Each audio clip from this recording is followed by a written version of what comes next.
Hello, welcome to Toffee TV. It is the instant match reaction. Burnley 0, Everton 2.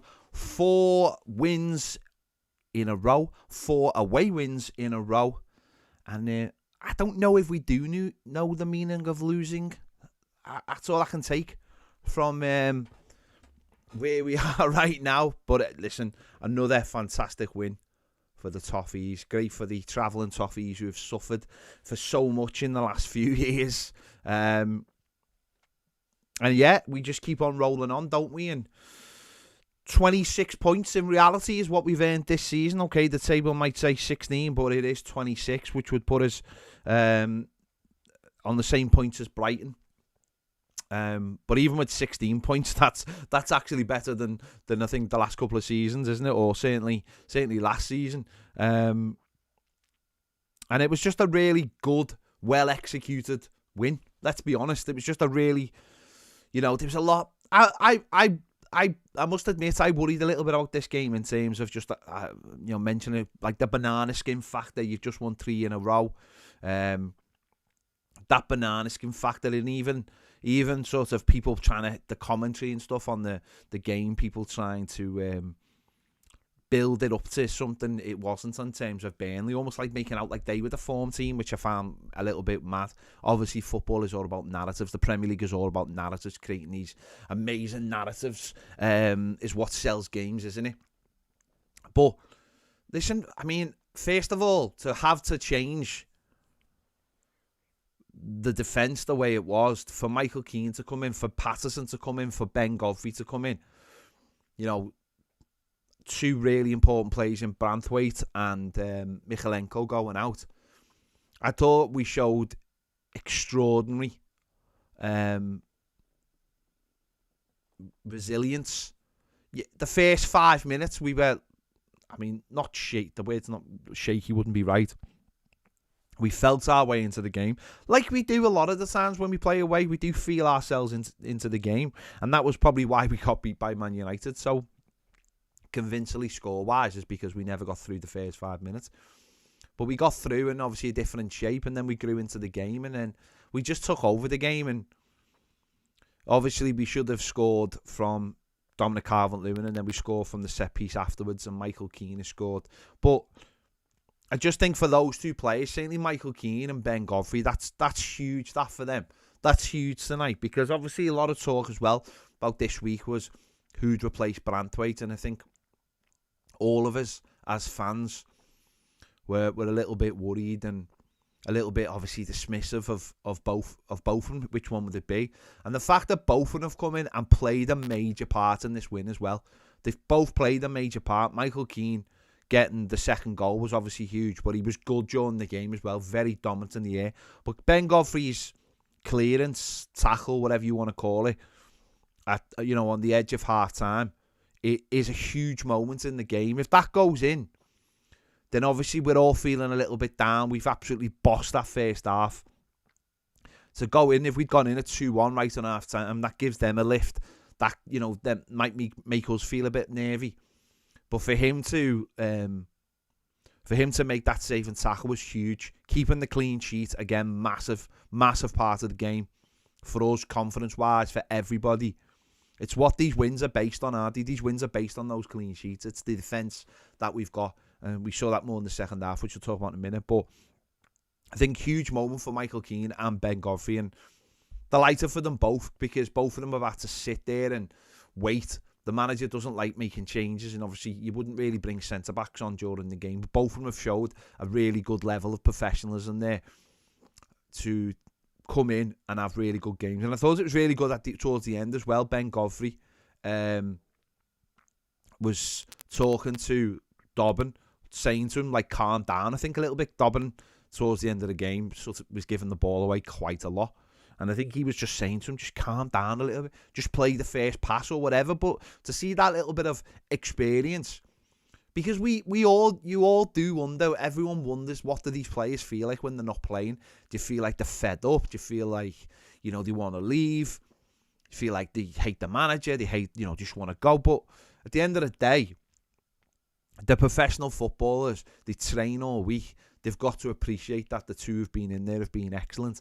and they've come in, and all they can do is have a good game and say to the manager, listen, we're all right, as well. And they did both do that, to be fair. And even Michael Keane towards the end of the game as well. There's one late on where a really deep cross came in, and he could have switched off. He could have let the lad get it, but he didn't. He stayed fully switched on, made sure he got the first touch and made sure it didn't come of anything. And I think that's that different, that level that I think probably Sean Dyche has got into them, is that you have to stay switched on the whole of the game. And listen, we got the goals, 2 really good set pieces, as I said. Dominic Calvert-Lewin probably should have scored. It was a good save by Trafford, but I think he should be scoring there. But we get the goal straight away to take away that, any negativity from that moment. And it's a good powerful header. It's telling them we're not just going to sit there and we're going to jump all over you. I think the goalkeeper would have felt a little bit worried then from set pieces. And then another one, good diagonal free kick. Tarkowski wins it. Michael Keane gets a really good strike on it, and he stays alive, and it ricochets back to him. It's a really good finish. I don't think a lot of centre-backs would have taken that shot on. So, I don't think a lot of anyone would have took that shot on, maybe, but he did, and he put it in 2-0, and as I said, the save and tackle. And then the second half, we've come on, we've had to make a change. The Corey's gone off, and Dobbin's come on, and it's obviously a different, and again, you're making another change, you're making another enforced change, and how many is that now in the last few games that we've had to make? But we just got in, and we sat in, and yes, the game did change a little bit. We clearly weren't going for it. We were clearly doing a little bit like what we were doing at Nottingham Forest. We were picking our moments rather than... I think in the first half, you create your moments, even if you are playing on the counter-attack. And I think the second half, we just waited. And we didn't really create too many. There was a couple of opportunities. Michael Keane, again, off a set pieces, hit the post. And then I think one of their players has hit the post. So we didn't have too many. But it was a masterclass in Dyche football. And it's not great. And I must admit... where we are right now, I am still sitting there chewing my nails. I am still sitting there terrified that if they get a goal, then, oh God, that old Everton are going to come back. I think that's natural as an Evertonian to still feel like that. Oh, if these get one now and all it'll take, and we've seen just a couple of moments where we dropped off, or the long shot where Pickford's had to put it wide. But for the most part, we sat in, we made it really hard for them. Most of their stuff was just balls over the top that just aimlessly went out. They've hit the bar, but it would have been disallowed. It would have been offside because he was offside. I mean, it's odd that the game just plays on, but there you go. And every single one's done the job. Yes, it was a little bit...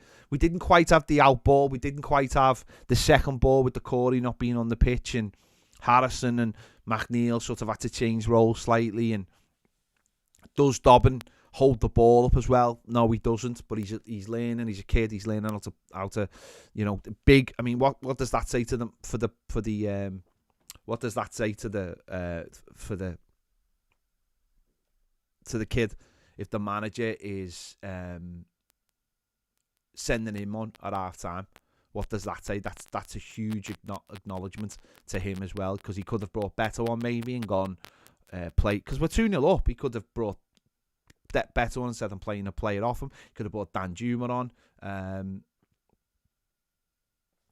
He could have done a lot of things there, but he didn't. He brought on Dobbin and for half after scoring, and that's the reward. So brilliant to see it out. Brilliant to get the points. We've gone above Forest. We would have gone above Palace if City hadn't bottled it today. We've gone up to 16 points, obviously. Getting 8 points away from Burnley. Obviously 7 points against Luton, of course. Their game was abandoned, which was really sad, obviously. And Sheffield United have been beaten. And that's all we can keep doing, isn't it? All we can keep doing is looking at those teams above us. I'm just looking now. 3 points behind Brentford. 3 points behind Wolves.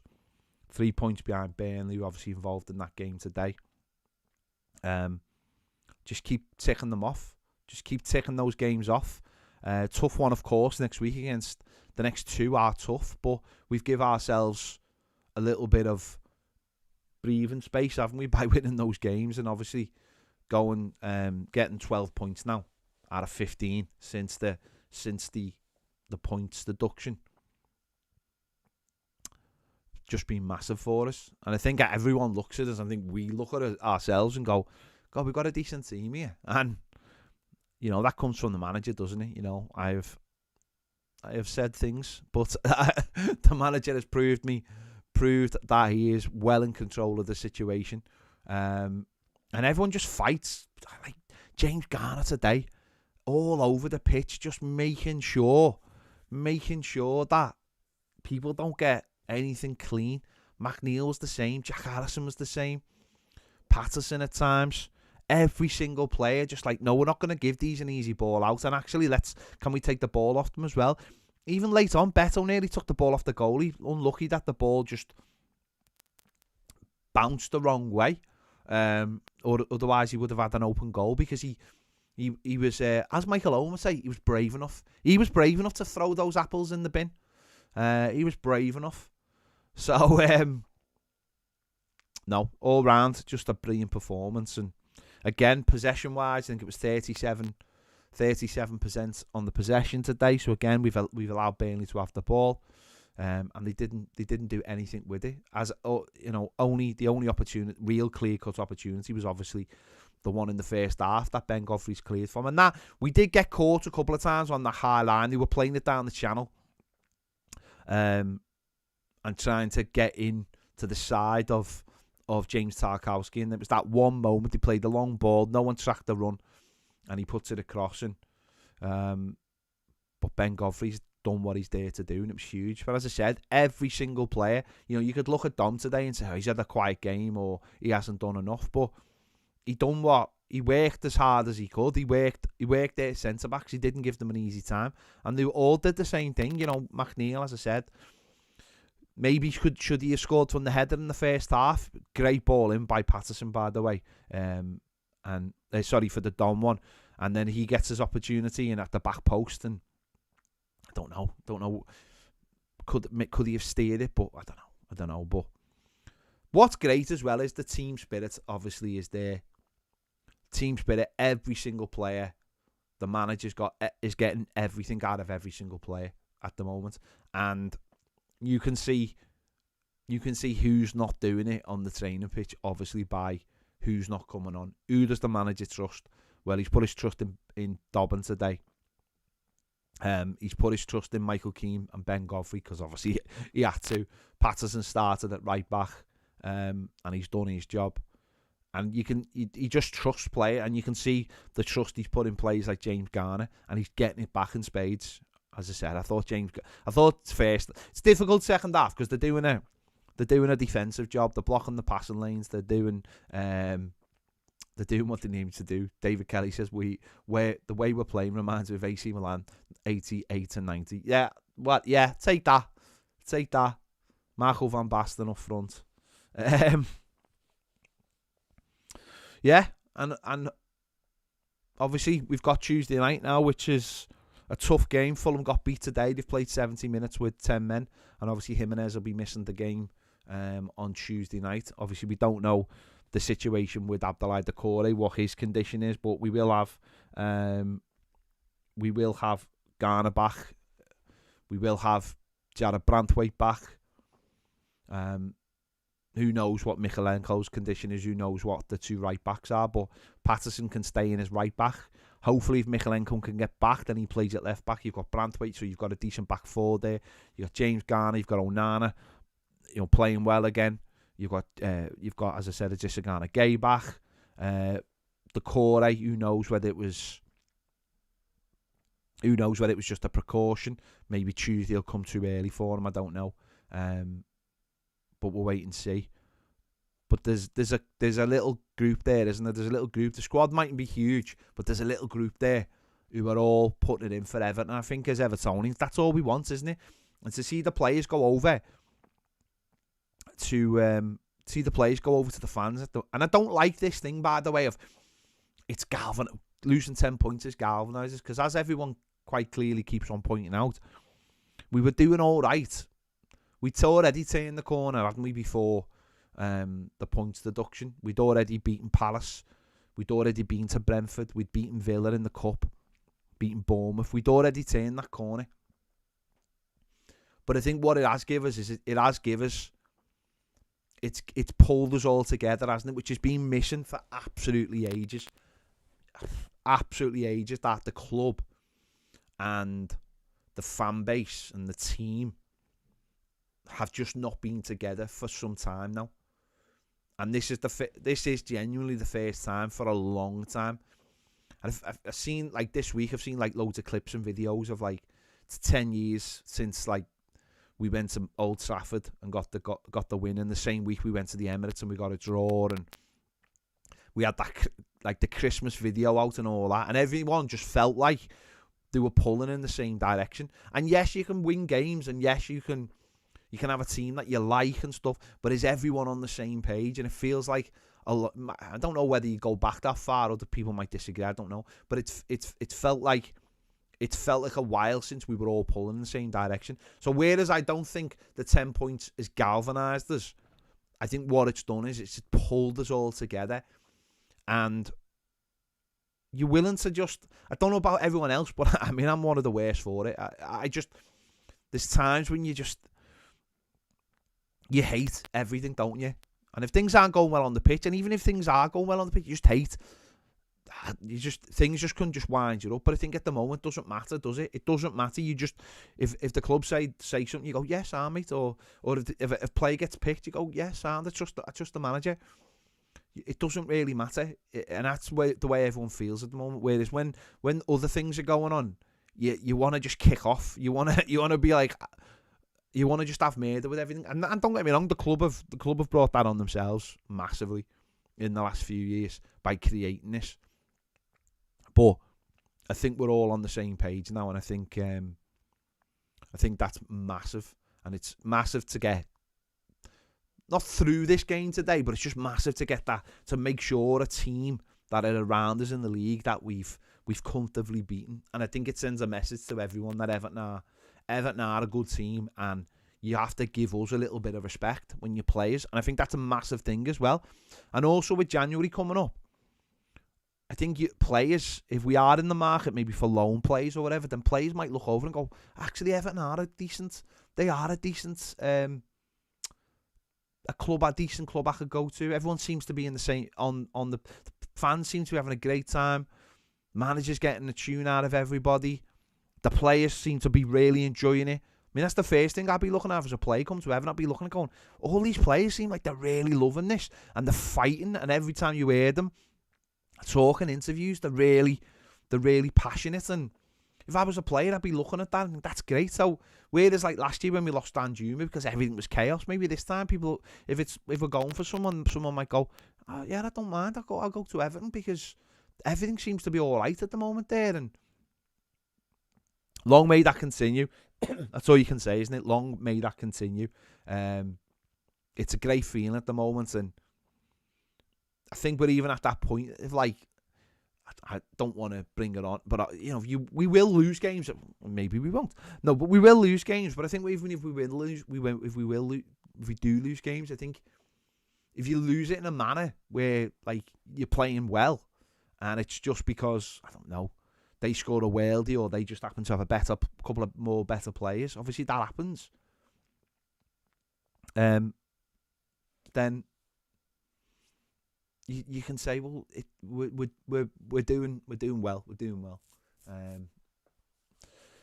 Long may it continue. There you go. I've bored you for enough time. I'm gonna go and sort out the player ratings video, which I will be back to do in a moment. So don't go too far. Basil, I'm sure, will be doing his videos as well soon. So make sure you check them out. And thanks for watching. Up the Toffees. See you in a bit.